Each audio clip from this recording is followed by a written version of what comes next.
Shalom, shalom. The peace of God be with you. My name is Father Mitch Pacwa, and I'm a Jesuit from Loyola University in Chicago, where I teach Old Testament. And at this stage in our series on the prophets, we're going through the prophet Jeremiah.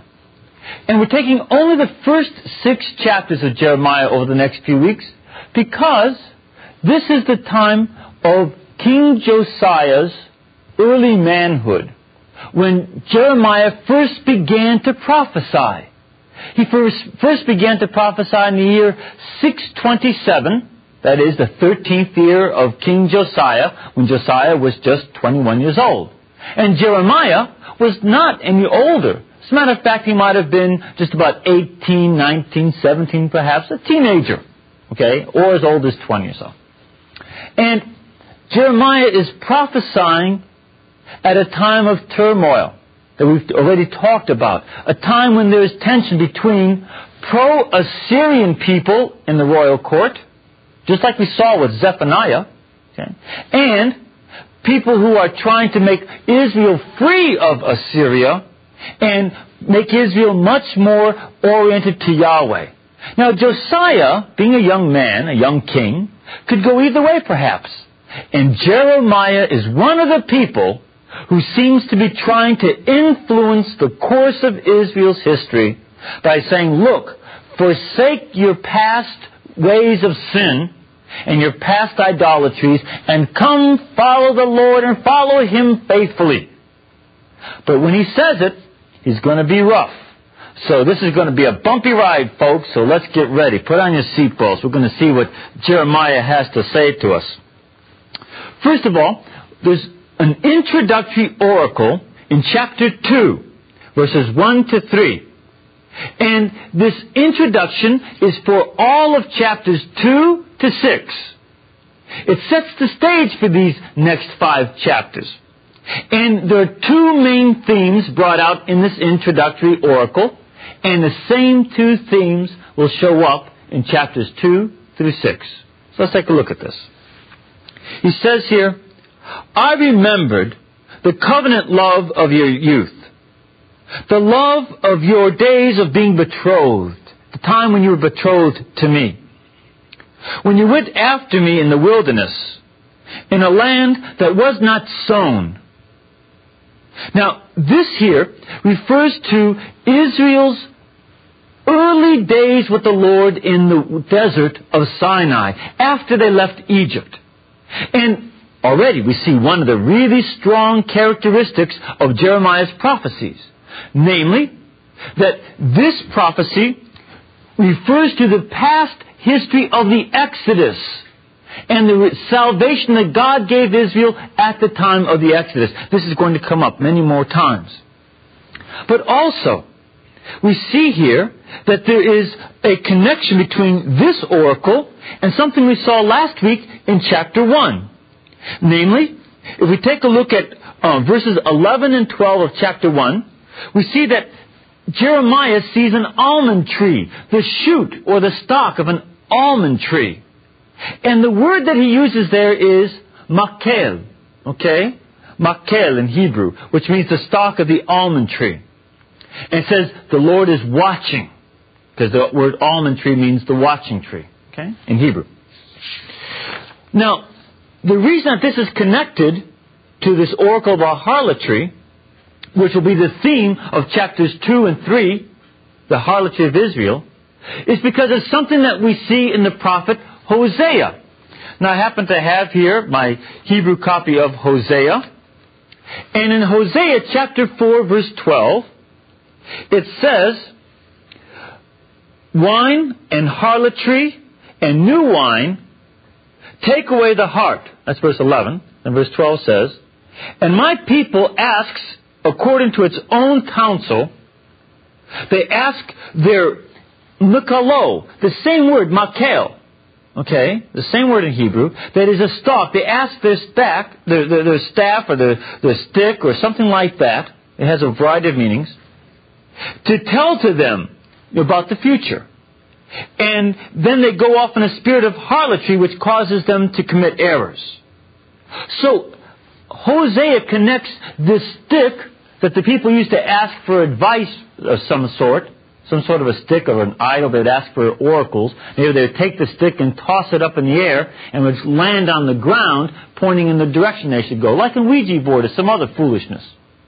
But the same word shows up in connection with the almond branch, and just as it refers to harlotry in Hosea, perhaps also this vision of the almond tree where Yahweh is watching His people from their past through their future and watching their harlotries. That we can see that this oracle is connected to His first vision, and it will be connected to chapters 2 and 3. Okay? Then in verse 3 it says here, verse 3 of chapter 2, Israel is Yahweh's sacred portion. He is holy to Yahweh. And it's the beginning of his harvest. Okay? And everybody who devours him shall be held guilty. Evil shall come upon those who devour Yahweh's harvest, says Yahweh. Now, this refers to the attack of enemies from the north. And that will be the theme of chapters 4, 5, and 6. The enemy from the north that will come and try to devour Israel, but Yahweh will punish them for doing so. Okay? Now, this also relates to Jeremiah's second vision of the big boiling pot full of some sort of a stew that gets poured from the north against Israel, symbolizing the enemy. So that the second half of chapters 1 through 6, the second half, that is chapters 4, 5, and 6, relate to the vision of the boiling pot. And this all goes together with this introductory oracle. So now let's go on in chapter 2 to see how Jeremiah speaks of the harlotries of Israel and Judah. Now the first unit is in verses 4 to 13. Again, it starts off, listen to the word of Yahweh, O house of Jacob, and all the families of the house of Israel. Listen, for thus says Yahweh. So he wants to get their attention.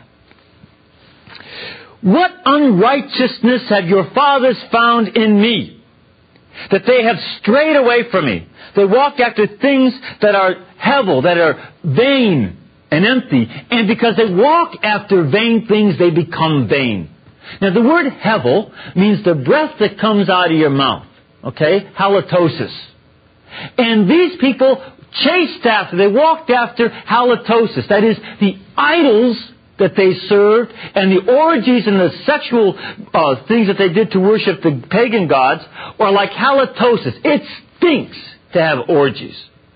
And because they do something that stinks, they become something that stinks. You become what you worship, and that's true.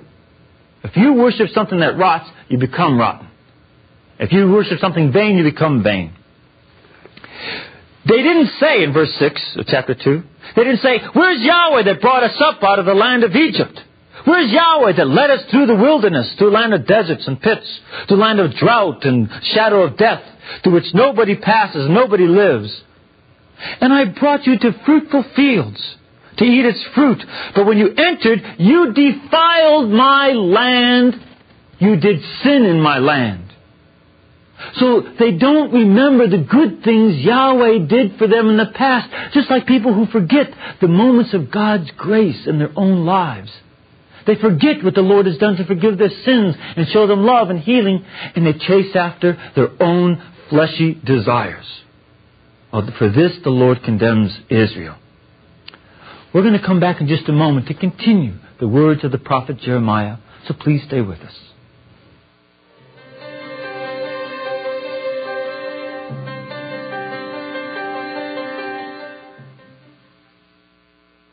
Welcome back.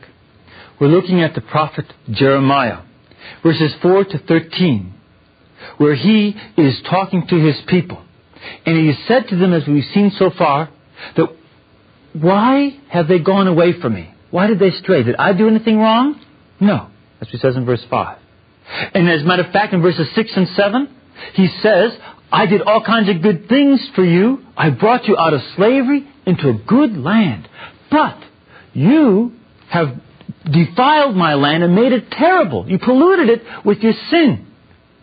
Now, we talk about our own air pollution and water pollution. How about sin pollution?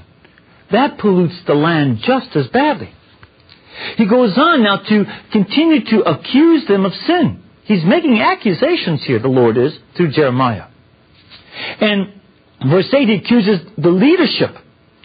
The priest didn't say, "Where's Yahweh?" And those who handled the law didn't know me. See, the priests were in charge of handling the Torah.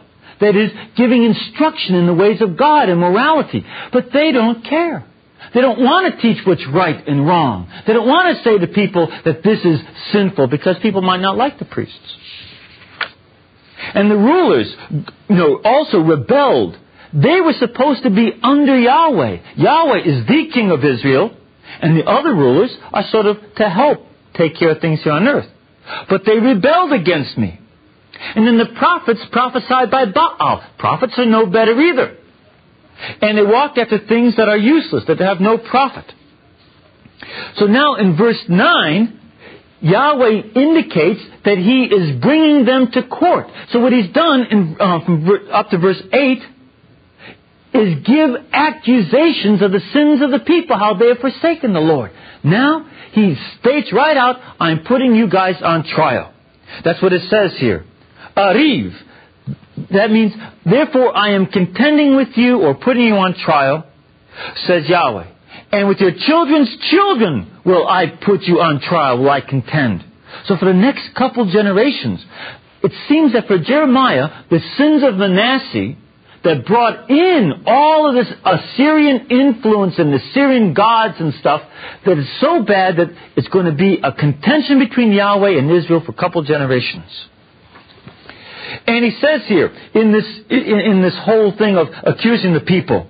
Now, you go over to the island of Cyprus, and where the Greeks are, and you go to Kedar, where the Arabs live, and you think real hard, you really think hard, and see if anything like this has ever been done. Has a nation ever changed its gods, and that these things that they worship are no gods, they're nothingnesses? But my people, Israel, have changed its glory for that which does not profit. My people Israel exchanged worship of me, Yahweh, for worship of Baal and these other gods that are nothings. So, be amazed, be astonished, O heavens, at this. And be absolutely scared, O heavens. Be amazed, says Yahweh, for my people have committed two evils. One, they forsook me. They went away from me, who's the fountain of living waters. Okay, Yahweh calls Himself the fountain of living waters. This is one of the reasons Jesus calls Himself that, too. He says, out of my insides, a fountain of living water, that is, the Holy Spirit will come from me. And so the people have forsaken Him that, as this fountain of living water, a fountain of life. And have any of you done that? Have any of us done that? Of forsaking the Lord, who is the source of life. So that's the first sin. And the second sin is they hewed out cisterns for themselves. Broken cisterns that can hold no water. Now a cistern is a hole in the ground that gets covered with lime plaster. Okay? And you collect rainwater in a cistern for the dry season. And you drink that water and water your fields with it. But if a cistern has a crack in it, the water goes down. Now, cistern water does not taste as good as spring water. Spring water is really good. My mother lives on a farm, and she has her own spring then. That's great water. But cistern water is old and stale, huh? And so they forsook Yahweh, who's the living spring, and they dug out cisterns for themselves that are broken. That is, instead of worshiping the true God, they worship idols that are like a cistern that holds all kind of dirt and everything else in it with water. But it's cracked unless the water goes out. That's their false religion of idolatry. And Yahweh is saying to them that this is their crime against Him. Now, the next thing that He does is talk about how unfaithful Israel is, and that's in verses 14 to 30. Now, it says here, is Israel a slave? Was it a house-born slave? Why has Israel become prey? Why has it become something that everybody takes? So this is a question he's asking. Why do young lions roar around him and they give their voice and they desolate his land and lay waste his cities? And the people of Egypt, Noph and Tachpanhes. Noph and Tachpanhes were two Egyptian cities, one of which is now called Cairo. And why does all this happen to you? Well, verse 17 gives the answer. Why were you punished, Israel? You, Israel, were punished because you forsook Yahweh your God when He led you by the way. Even when He directed you out of Egypt, even then in the desert of Sinai, you sinned. All the way back, you rebelled against Yahweh. And now, why are you going to Egypt for help? You still want help from human beings in Egypt to drink the waters of Shihor, that is the waters of the Nile. Shihor means dark or black, and the waters of the Nile are sort of dark. Why do you go to Syria to drink the waters of the river, that is the river Euphrates, where Assyria is? Your own wickedness shall punish you, and your own backsliding shall reprove you. In other words, your own sin of going to trust in foreign governments for help instead of trusting in Yahweh, which was the same message of Isaiah, right? They're trusting in Assyria and Egypt and going to do all kinds of political machinations. That is going to be your own punishment, because both Assyria and Egypt will come and devour you. That your sin is its own punishment. Isn't that not the case? When you get drunk, isn't the hangover your punishment? The sin becomes its own punishment, huh? Same thing over here. We'll continue with the prophet Jeremiah in just a minute as he continues to contend with the people of Israel. So please stay with us.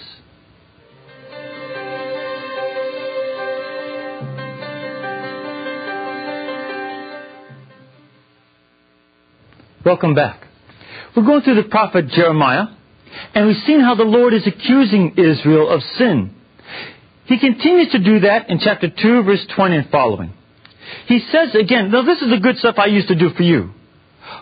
From a long time ago, I broke your yoke. Now he's not talking about how he makes omelets. Breaking their yoke means the yoke that they put on their shoulder. That is, when they were slaves in Egypt, Yahweh took them out. He snapped the yoke that was on their shoulders and gave them freedom. I burst your bands of slavery, where you're tied up like slaves. And you said, I won't sin. I won't rebel. Okay? But upon every high hill and under every leafy tree, you laid down playing the harlot. In other words, they went up to these trees and on the high hills to have orgies in honor of Baal and Asherah, who were the god and goddess of fertility. And they believed that by having an orgy on top of under these trees and on top of the hills, that they would sort of show the gods how to have sex, and then the gods would have sex and bring about springtime with the spring rain, because they believed that the spring rain was Baal having sexual intercourse with Mother Earth. And so he says, you said you wouldn't sin, but you sinned every time you got a chance, having orgies. And then he goes on and accuses them again, showing how perverse they are. He said, I planted you a choice vine. You were supposed to be really good. And good seeds. How did you become so degenerate? I made you good. God made every human being good. How did people become degenerate? How did you become a foreign vine to me? And then if I would wash you with alkali and lye and soap, even still your iniquity is so clear before me. It's so stamped on you. I can't wash you off. And then in verse 23 again accuses them. Israel says, well, how can you say, I'm not defiled? I didn't go after the Baals. Now, take a look at what you've done. You're lying to God. But I didn't do anything wrong. What I did isn't so bad. God doesn't worry about if I commit this orgy or that act or this kind of harlotry or something. God doesn't worry about that. How can you say that? He says, you are like a young camel running around in a desert, like a wild ass out in the desert that sniffs up the wind in her lust. In other words, you're like an animal, a camel or a donkey in heat. And you run away for one kind of sexual sin after another, just like a donkey or a camel sniffing the wind smells another donkey or camel in heat. You can't hold yourself back from your sin that you're so much like an animal. Now, verse 25 of chapter 2 gives a call to repent. And he says, look, hold back your foot from being unshod and your throat from thirst. That is, look, don't run around with no shoes on because you can't wait to go and have some sort of sexual sin. And keep yourself back from your desires, your thirst. Okay? Your thirst for sexual sin of some kind. But what do they say instead in verse 25? But you said, there's no hope. For I've loved strangers and I will continue to go after them. I don't care if you tell me not to follow my desires, God. I'm going to do what I please. I'm going to go and do whatever I want. And so then he says, as sort of what's going to happen to them, you will be like this. Like a thief is ashamed when he gets caught, so is the house of Israel ashamed now that they have been caught in their idolatry. They, their kings, princes, priests, and prophets, all those leaders he mentioned earlier in the chapter, all will be ashamed. Those who say to the tree, you are my father, and to a stone, you brought me forth. Now why would they say to a stone and a tree that you're my parents? Because the trees and the stone would be sticking in the ground, and they would symbolize Baal's genitals having sexual relations with Mother Earth. And so they would say to this tree and the stone, you're my father. You brought me forth.